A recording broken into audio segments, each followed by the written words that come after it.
오늘도 제가 유튜브 지금 이렇게 열어보니까 현재 들어오신 분이 134명 유튜브 상으로 들어와 있습니다.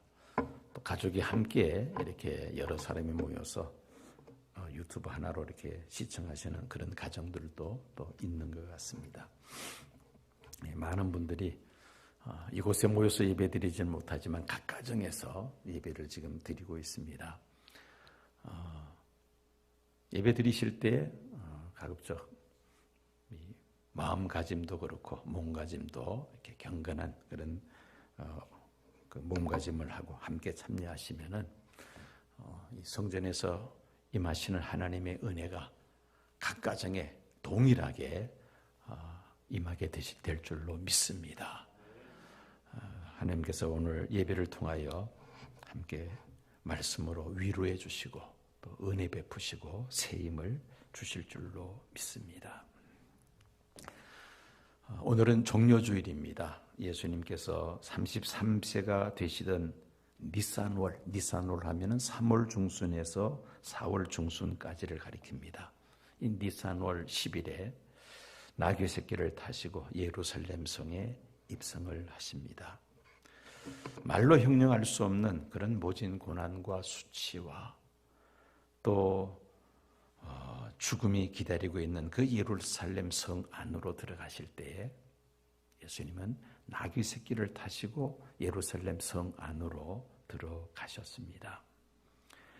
세상의 권력자들은 예루살렘 성 안으로 입성할 때에 근육질의 이 군마들을 타고 많은 병력들을 이끌고 또 힘찬 팡파르의 나팔 소리와 함께 보무당당하게 성 안으로 입성을 합니다마는 그러나 예수님은 전혀 정반대의 모습이었죠.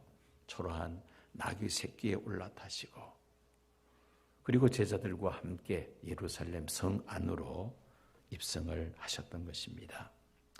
왜 예수님께서 십자가 죽음을 앞두고 예루살렘 성에 들어가실 때에 나귀 새끼를 타시고 들어가셨는가? 그 이유가 있습니다. 첫째는 스가랴서에 예언된 메시아의 예루살렘 성 입성에 대한 예언의 말씀을 예수님께서 이루시기 위함이었습니다. 스가랴서 9장 9절 보면은 시온에 따라 크게 기뻐할지어다 예루살렘에 따라 즐거이 부를지어다 보라 내 왕이 내게 임하시나니 그는 공의로우시며 구원을 베푸시며 겸손하여서 나귀를 타시나니 나귀의 작은 것 곧 나귀 새끼니라. 메시아께서 나귀 새끼를 타시고 입성하실 것을 예언하고 있는 말씀입니다. 예수님이 이 세상에 오신 목적은 온 인류를 죄에서 구원하시기 위함이었습니다. 당신의 개인적인 신념이나 개인적인 야망이나 개인적인 어떤 사상을 관철하기 위해서 이 세상에 오신 것이 아니었습니다. 성부 하나님의 뜻, 온 인류를 구원코자 하시는 성부 하나님의 뜻을 이루시기 위하여 예수님은 이 세상에 오셨습니다. 그리고 철저하게 구약 성경에 예언된 메시아와 관련된 그 말씀 그대로 예수님께서 사시다가 그 말씀 그대로 죽으십니다. 즉 말씀대로 사신 분이라는 말씀이죠. 구약에 예언된 그 말씀을 이루시기 위하여 나귀 새끼를 타시고 예루살렘 성 안에 입성하셨다는 말씀입니다. 그리고 두 번째 이유는 만왕의 왕이시면서도 군림하는 왕이 아니라 겸손의 왕으로 평화의 왕으로 이 세상에 오셨음을 알리시기 위해서 나귀 새끼를 타시고 성으로 입성하십니다. 나귀는 말에 비해서 덩치가 작죠. 그렇지만은 이 나귀는 힘이 셉니다. 그래서 서민들이 무거운 짐을 나르거나 장거리 여행할 때에 요긴하게 사용하는 짐승이 바로 이 나귀였습니다. 그렇게도 당당하게 말을 타고 예루살렘 성에 입성했던 세상의 많은 권력자들은 세월이 지나감과 함께 사람들의 기억 속에서 다 사라져버리고 말았습니다. 그러나 초라한 나귀 새끼를 타시고 예루살렘에 입성하신 예수님, 온 인류에게 희망을 주셨고 영생의 소망을 안겨주셨습니다. 2000년이 지난 지금도 수많은 사람들이 그 예수님을 구주로 영접하고 하나님을 경외하며 주님을 높이고 있습니다. 만왕의 왕이시면서도 군림하는 왕이 아니라 겸손의 왕으로 평화의 왕으로 오셨음을 알리시기 위함이었다는 것입니다. 오늘은 종료주일을 맞이해서 예수님께서 나귀 새끼를 타시고 예루살렘 성으로 입성하실 때에 발생했던 그 주변 일들을 살펴보면서 우리의 신앙적 자세를 다시 한번 새롭게 다짐하는 시간을 갖고자 합니다.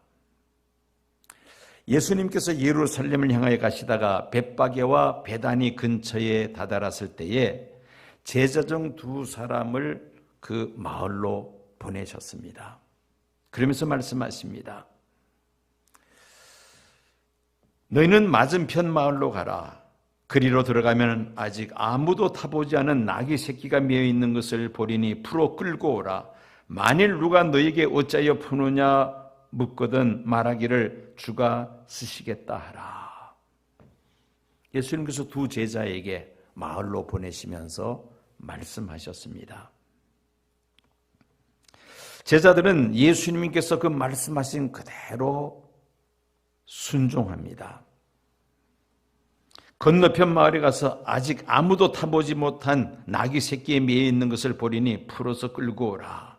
만약에 예수님께서 우리에게 그런 심부름을 시키신다면 여러분들 머릿속에 어떤 생각을 가질 것 같습니까? 마을에 가서 아무도 타보지 못한 나귀 새끼를 만날 텐데 그 나귀 새끼를 데리고 오라. 그러면 당장 무슨 생각을 합니까? 만약에 갔는데 나귀 새끼가 안 보이면 어떻게 할까요? 뭐 이런 생각이 머릿속에 번쩍 떠오를 겁니다. 또 주인이 나타나서 왜 이 나귀를 끌고 가느냐고 따지면 뭐라고 하죠? 돈을 달라 하면 어떻게 합니까? 뭐 이런저런 이야기 얼마든지 이야기할 수 있죠. 만약에 주인이 나귀 새끼를 우리가 끌고 오는 것을 허락지 않으면 어떻게 합니까? 만약에 주인이 우리를 도둑으로 그렇게 신고하면 어떻게 할까요? 뭐 이런저런 생각들을 가질 수가 있습니다. 그러나 예수님의 제자들은 아무런 질문도 하지 않고 예수님께서 말씀하신 그대로 마을로 들어가죠. 말씀하신 대로 순종해서 나귀 새끼를 물고 예수님께 데려옵니다. 예수님의 제자들이라서 아무 생각이 없는 사람들이 아니었을 것입니다. 각자 여러 가지 생각들이 분명히 있었을 것입니다. 그러나 그들의 생각을 다 내려놓고 예수님 말씀하신 대로 그저 순종했다는 것이죠. 이것저것 묻고 따지다 보면 시간만 지나가게 되고 또 되는 일이 아무것도 없을 때가 있습니다. 그래서 우리가 신앙생활에 있어서 이 순종이라는 것이 얼마나 중요한 일인지 모릅니다. 두 번째로 이 두 제자들은 이름 없이 수고합니다. 우리가 성경을 보면은 이 두 제자의 이름에 대해서는 전혀 기록을 남기지 않고 있습니다. 다른 10명의 제자들은 편하게 쉬고 있는 사이에 두 사람이 마을에 들어가서 이제 나귀 새끼를 끌고 오는데 그 심부름한 사람들의 이름을 성경은 기록하고 있지 않습니다. 우리가 주님을 위해서 봉사할 때 물론 누가 이런 일을 했는지를 머릿속에 기억하는 것도 필요하겠습니다만 가장 중요한 것은 하나님께서 기억하시는 것이죠. 하나님은 우리의 수고와 희생과 헌신을 누구보다도 하나님은 잘 알고 계십니다. 사람은 알지 못한다 할지라도 하나님은 다 알고 계신다는 이 믿음을 가진 성도들은 이름도 없이 빛도 없이 봉사활동을 합니다. 이름 없이 수고했다는 것이죠. 또 이 두 제자들은 자발적으로 수고를 합니다. 나귀를 예수님께 데려온 후에 두 명의 제자들은 자기들의 겉옷을 벗어서 그 나귀 등에다 얹어놓고 예수님 올라타시게 합니다. 왜 자기들의 겉옷을 벗어서 나귀 위에 얹어서 그 다음에 예수님 올라타게 했을까요? 이 짐승에게는 어떻습니까? 땀이 나고 또 냄새가 나죠. 그래서 예수님이 그 위에 올라타 앉으시면은 예수님 옷에 그 낙에서 나는 그 악취가 예수님 옷에 배일 수가 있습니다. 그래서 제자들은 자기들의 옷은 그렇게 악취가 나더라도 예수님은 그렇게 하실 수 없다 해서 자기들의 겉옷을 벗어서 나귀 위에 등에다가 얹습니다. 그리고 예수님을 그 위에 올라타게 하십니다. 주님을 위해서라면 자신들의 옷은 더러워지고 냄새가 나도 괜찮다는 것이죠. 누가 지시해서 한 일도 아닙니다. 저들이 스스로 자발적으로 주님을 사랑하기에 그렇게 그들은 수고를 했다는 말입니다. 2차 세계대전 때에 독일 어느 시골에 있는 교회가 폭격을 맞아서 그만 예배당이 무너져 버렸습니다. 그리고 뜰에 있던 예수님 동상도 땅에 묻혀버리고 말았습니다. 전쟁이 끝난 후에 피난 갔던 교인들이 다시 마을로 돌아와서 예배당을 재건합니다. 그리고 묻혔던 예수님의 동상도 다시 일으켜 세우는데 문제가 생겼습니다. 그 예수님 동상에 예수님의 이 두 손이 잘려 버린 겁니다. 그리고 그 두 손을 찾을 수가 없었던 것입니다. 성도님들이 그 예수님의 동상을 세우는 문제를 놓고 여러 가지 이제 의견들이 왔다 갔다 합니다. 어떤 사람들은 그 전에 있었던 손과 똑같은 손을 만들어서 붙이자, 동상에 갖다 붙이자. 어떤 사람은 어차피 구리로 만든 거니까 녹여서 예수님 상을 다시 제작하자. 또 어떤 사람들은 그냥 손이 끊겨진 그 상태 그대로 동상을 다시 세우자. 세 가지 의견으로 나누어집니다. 한동안 토론을 벌인 결과 어떻게 하기로 결정을 했느냐면은 두 손이 잘려진 그 상태 그대로 다시 세우자고 결의를 하고 그렇게 세웁니다. 그리고는 그 동상 밑에다가 어떤 글자를 새겨 넣었느냐면은 주님의 손이 여기에 있습니다. 주님의 손이 여기 있습니다. 예수님의 손은 그 전쟁으로 말미암아 그 동상에 넘어지면서 양손이 잘려져 나가고 찾지도 못한 그런 상태에서 내가 예수님의 손 역할을 하겠습니다. 바로 그 의미입니다. 주님의 손이 여기에 있습니다. 내가 주님의 손을 대신해서 주님의 손의 역할을 내가 하겠습니다. 그런 의미 있는 문구를 새겨서 그 동상 밑에 붙였다는 것입니다. 오늘 저와 여러분들이 주님의 손이 되어야 할 줄로 믿습니다. 주님을 위해서 봉사하며 헌신한 일을 우리에게 맡겨주셨습니다. 예수님 종려주일에 나귀 새끼를 타시고 예루살렘 성안에 입성하실 때에 제자들의 그 말없는 봉사와 헌신과 그리고 자발적인 순종이 있었기에 예수님은 나귀 새끼를 타시고 구약의 스가랴에 예언된 말씀 그대로 예수님은 입성을 하셨던 것입니다. 또한 우리가 나귀 주인들의 헌신을 또 우리가 생각해 보아야 합니다. 자, 이 예수님의 두 제자들이 그 나귀 새끼를 풀어서 끌고 가고자 할 때 주인들이 나타나죠. 근데 복수입니다. 주인이 한 사람이 아니라 임자들 해서 복수로 나와 있습니다. 자, 이 나귀 새끼의 주인이 묻습니다. 어찌하여 나귀 새끼를 푸느냐? 뭐 당연한 이야기죠. 주인이 이런 말 하는 것은 너무나도 당연한 이야기입니다. 주인의 허락도 없이 나귀 새끼를 풀어서 끌고 가고자 하는 사람은 절도죄로 바로 신고해야 할 대상이 아니겠습니까?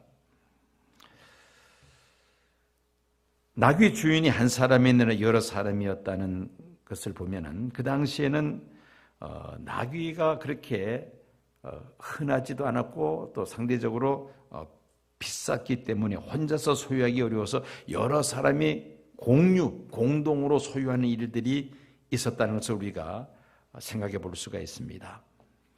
자, 이렇게 임자들이 나타나서 왜 나귀 새끼를 푸느냐라고 이야기할 때에 제자들이 뭐라고 대답을 합니까? 주가 쓰시겠다. 주가 쓰시겠다. 그런데 이 말은 누가 먼저 이렇게 하라고 지시를 했죠? 예수님이 먼저 두 제자들에게 만약에 나귀 임자가 나타나서 왜 푸느냐고 한다면은 주가 쓰시겠다 하라라고 말하라고 예수님 말씀하셨잖아요. 그 두 명의 제자들은 그대로 예수님 말씀에 순종해서 주가 쓰시겠다 하니까 그 한마디에 그냥 통갑니다. 두말 없이 이 나귀 새끼의 주인들은 제자들에게 내어 주었다는 것입니다. 이 주인들의 말 없이 내어 놓았다는 것, 참 이것도 귀한 마음이죠. 내가 소유하고 있는 것들을 가지고 주님을 위해서 봉사할 때에 이런저런 말 하지 말고 우리도 말 없이 봉사해야 되겠다는 겁니다. 그런데 통상 그렇지를 못합니다. 뭐 조금 해놓고는 누가 알아주는 사람이 없나, 인정받고 싶어하는 마음을 우리가 갖게 됩니다. 그런데 이 나귀 새끼 임자들은 아무 말도 안 하고 그냥 허락을 해주죠. 말 없이 내어 놓았다는 말. 참 우리가 그냥 스쳐 지나가지 말고 다시 한번 우리가 되새겨 볼 만한 말씀입니다. 그리고 두 번째는 이 나귀 주인들이 아무 조건 없이 내어 놓습니다. 예수님 당시 나귀 역할은 매우 다양했습니다. 사람을 태우고 갈 때도 있고 물건을 운반할 때도 있고 때로는 연자 맷돌을 돌릴 때도 이 나귀에게 끈을 메어서 그 맷돌을 돌리게 합니다. 워낙 나귀가 힘이 세기 때문에 사람이 하는 일의 양의 한 2배 내지 3배는 이 나귀가 감당한다고 합니다. 그래서 나귀를 빌릴 때는 보통 사람들 쓰는 인건비의 2~3배 돈을 줘야 빌려준다는 겁니다. 그렇다면 예수님 제자들이 이 나귀의 새끼를 풀어서 가지고 가고자 할 때에 임대비를 내놔라 얼마든지 말할 수가 있잖아요. 그런데 전혀 그런 이야기가 없습니다. 주가 쓰시겠다는 말 한마디에 아무 조건 없이 내어줍니다. 우리들도 주님을 위하여 봉사하고자 결심했으면 이왕에 봉사하는 것 이것저것 따지지 말고 아무런 조건 없이 대가를 바라지 않고 정말 온전하게 봉사할 수 있다면 하나님께서 얼마나 기뻐하시겠습니까?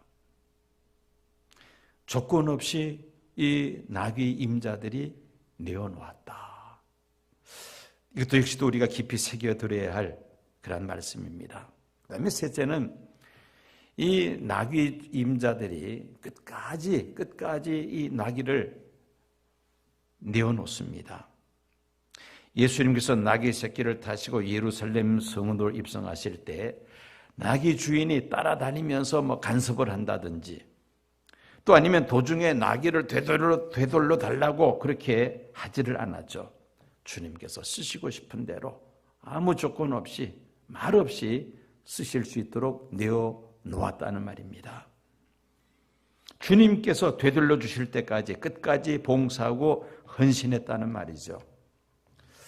우리들도 주를 위하여 교회를 위하여 봉사하고자 할 때에 이 나귀 주인의 그 마음을 우리가 본받아야 할 것입니다. 한번 시작하였으면 그 일을 다 이룰 때까지 끝까지 말 없이 그리고 아무런 조건 없이 정말 깨끗한 마음으로 수고하고 봉사하고 헌신한다면 얼마나 우리 주님께서 기뻐하시겠습니까? 지금은 미국의 가장 돈 많은 부자가 지금은 다 이제 바뀌었습니다만 과거에는 록펠러였죠. 록펠러. 가장 돈 많은 사람으로. 이 사람은 자기 소유의 재산이 얼마인지 정확한 수치도 모르는 그런 사람이었다고. 얼마나 많았으면은 내 재산이 얼마나 되는지를 다 알지도 못했다는 말입니다. 이 록펠러는 어린 시절에는 교회를 다녔습니다. 그러나 돈을 벌기 시작하자 돈에 대한 욕심으로 그만 교회와는 점점점 멀어지고 말았습니다. 그런데 나중에 나이가 50이 넘어서자 그만 허탈감에 빠지고 또 우울증에 걸리면서 때로는 정신 이상 증세도 오고 또 그 많은 재산을 가지고 있으면서도 끼니를 거르는 때가 있었다는 겁니다. 돈이 없어서 끼니를 거는 것이 아니고 먹기 싫어서 몸에 병이 있으니까 먹지도 못하고 불면증에 시달리다가 결국 죽을 지경까지 이르게 됩니다. 그제야 그가 정신을 차리고 다시 교회를 찾습니다. 그리고 신앙을 회복하죠. 진정으로 예수 그리스도를 구주로 영접하고 새로운 삶이 시작이 됩니다. 여러분, 이 돈이라는 것이 첫째는 벌기가 힘들고 그렇잖아요. 돈 벌기 얼마나 힘듭니까? 벌기가 힘들고. 두 번째는 모으기가 힘듭니다. 많이 벌었다 해서 많이 모으는 건 아니잖아요. 뒤로 다 빠져나가면 또 그냥 남는 게 하나도 없을 정도입니다. 모으기 힘들. 세 번째로 돈을 잘 쓰는 것이 또한 힘이 듭니다. 많은 재산을 모았습니다마는 이 돈을 어디에 써야 할지 쓰지 못하고 그냥 두고 세상 떠나는 부자들 많잖아요. 그것 때문에 자녀들이 머리 터지게 싸웁니다. 서로 원수처럼 지냅니다. 왜? 돈 쓸 줄을 모르니까. 오히려 자녀들 상속 문제로 싸움만 시키는 결과가 된다는 겁니다. 자, 이 재산을 물론 버는 것도 힘들고 모으는 것도 힘들지만은 잘 사용하는 것은 더 힘든 일이라는 것이죠. 어떻게 쓰느냐? 거기에 따라서 그 사람의 삶의 질이 달라집니다. 록펠러가 예수님을 영접한 다음부터는 완전히 이제 그 모은 돈을 사용하는데 완전히 새로운 시야가 열리게 됩니다. 주로 이분은 교육 사업에 많이 봉사를 합니다. 학교 짓는 일. 그가 지은 학교들 가운데 가장 유명한 학교가 시카고 대학입니다. 미국 중부에 있는 시카고 대학. 그리고 교회를 건축하다 어려움 당하고 있는 교회가 있으면은 또 물질로 교회를 완성할 수 있도록 많은 교회들을 지원해 줍니다. 록펠러가 직접 세운 교회는 맨하탄에 있는 리버사이드 교회입니다. 그 외에도 병원도 짓고 자선 사업도 많이 했습니다. 또 선교 사업에도 많이 봉사를 합니다.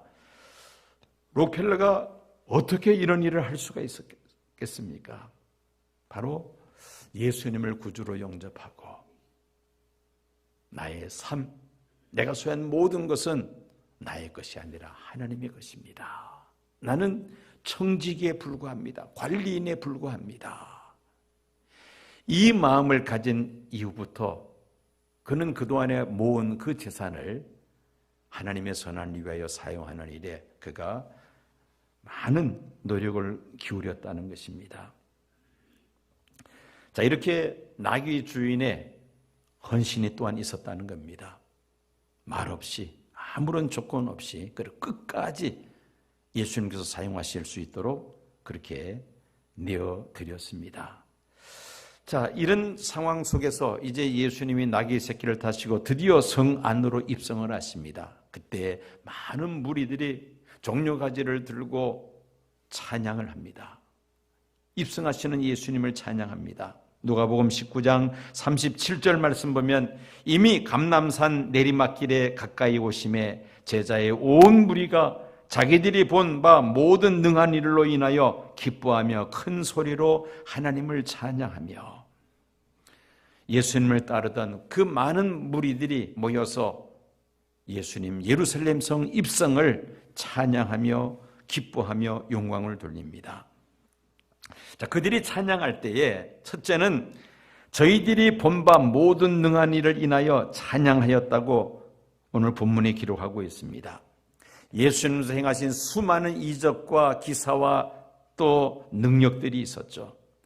예수님께서 문둥병자를 그 문둥병을 고치시며 귀신을 듣는 자에게서 귀신을 쫓아내시고 눈먼 자에게 눈을 뜨게 하시는 능력, 안진병을 일으키시는 그 놀라운 능력, 오병이어로 남녀노소를 합친다면 수만 명을 먹이고도 12광주가 남는 그런 놀라운 기적을 예수님께서 행하십니다. 죽은 자를 살리시는 능력을 행하시기도 하고 풍랑이 있는 바다를 잠잠케 하시며 바다 위를 걸어가시는 그런 놀라운 능력도 예수님께서 행하셨죠. 예수님이 하신 그 모든 능력들을 인하여 무리들은 예수님을 찬양합니다. 찬양하되 기뻐하며 찬양하였다고 말씀을 기록하고 있습니다. 억지로나 습관적인 찬양이 아니라 정말 마음에서 우러나는 기쁨의 찬양을 돌렸다는 것이죠. 그리고 큰 소리로 하나님을 찬양하였습니다. 큰 소리로 찬양했다는 것은 그만큼 마음에 간절했다는 것을 의미하죠. 놀라운 사실은 예수님께서 예루살렘에 입성하실 때 기뻐하며 큰 소리로 그 예수님의 능력을 찬양하는 무리들이 있었던 반면에 또 어떤 사람이 있었습니까? 그 찬양하는 것을 못마땅하게 생각하는 사람들이 있었습니다. 그들은 누구였을까요? 유대 종교 지도자들인 바리새인들이었습니다. 그 바리새인들 향하여 예수님께서 뭐라고 말씀하십니까? 40절을 보면은 만일 이 사람이 침묵하면 돌들이 소리 지르리라. 이 사람들이 입을 다물고 있으면은 돌들이 나귀 새끼를 타시고 예루살렘 성 안에 입성하시는 예수님을 찬양할 것이라고 바리새인들에게 예수님께서 말씀하십니다. 참 좋은 화장품이라는 화장품이 있죠.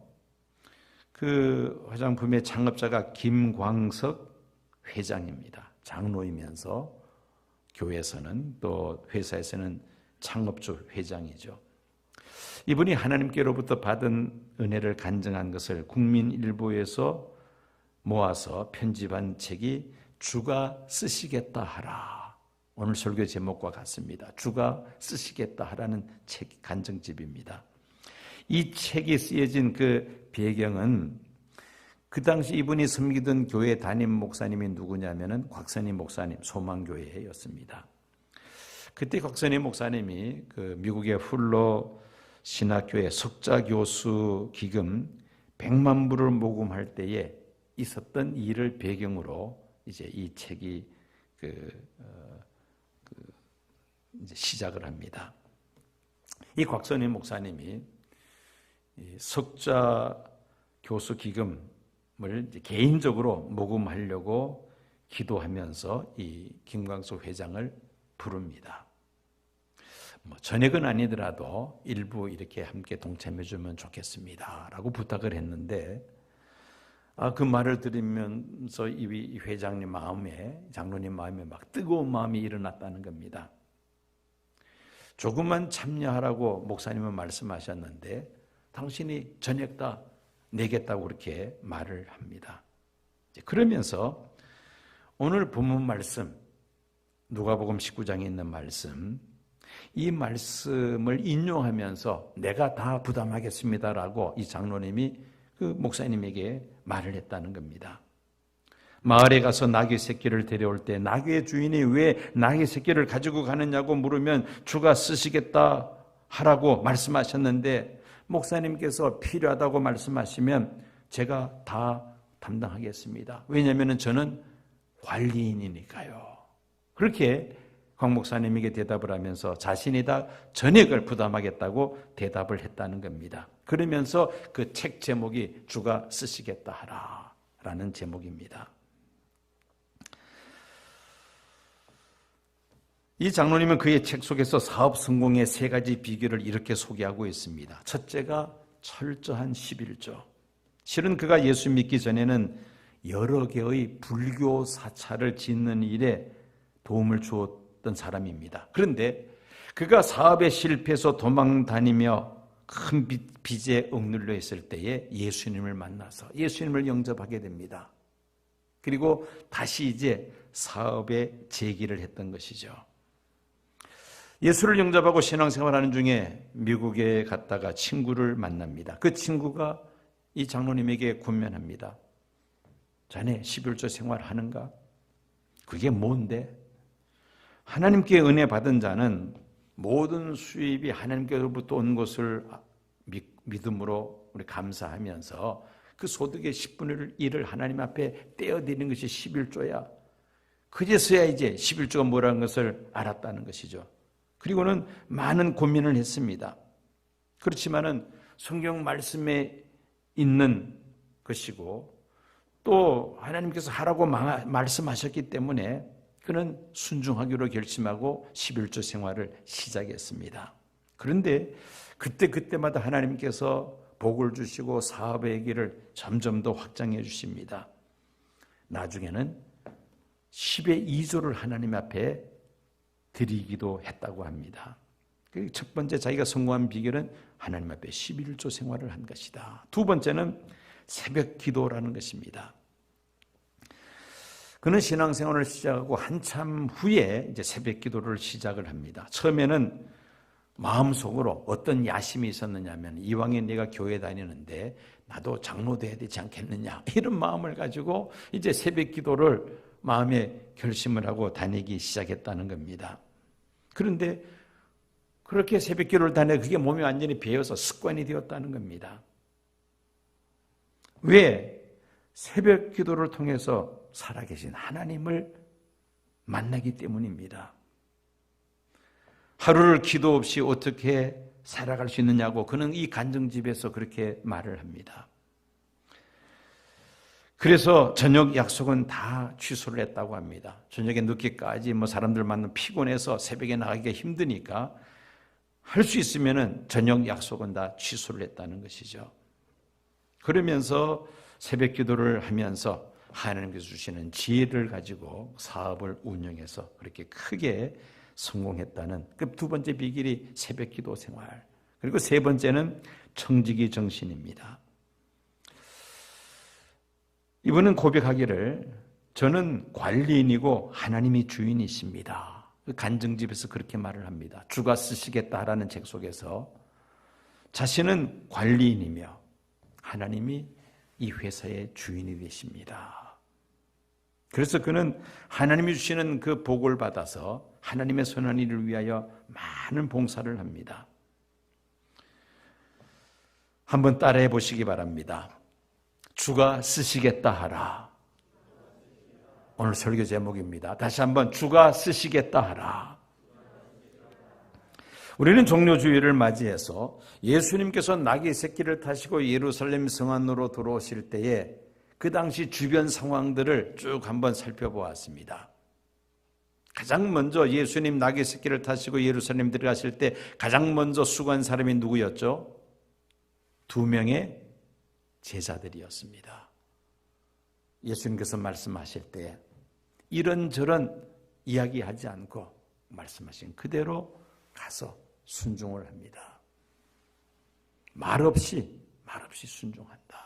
이름도 없이. 성경에는 그 두 사람의 이름도 기록되어 있지 않습니다. 그리고 자발적으로 자신의 옷을 벗어서 그 냄새나는 나귀 등에 얹어서 예수님을 올라타시도록 해드립니다. 정말 주님을 사랑하는 마음으로 자발적으로 말없이 그렇게 봉사를 했다는 것이죠.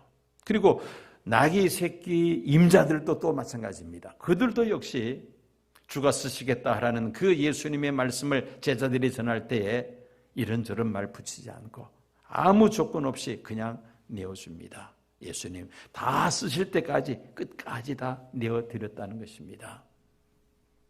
그리고 온 큰 무리들의 찬양이 있었습니다. 예수님께서 행하신 모든 그 능력을 체험한 그들은 성 안으로 예수님이 나귀 새끼 타고 들어오실 때에 큰 소리로 기뻐하며 예수님을 찬양하며 영광을 돌렸습니다. 오늘 종료주일을 맞이해서 저와 여러분들이 두 제자의 심정으로 또 그 나귀 새끼의 임자들의 그 심정으로 예수님 입성하실 때 찬양했던 그 큰 무리의 그 찬양하는 그 무리들의 마음을 가지고 우리가 종료주의를 맞이할 때에 하나님께서 우리에게 구원의 기쁨과 감격이 넘쳐나게 하시고 하나님의 선한 일을 위하여 더욱더 충성봉사하는 하나님의 일꾼들이 될 줄로 믿습니다.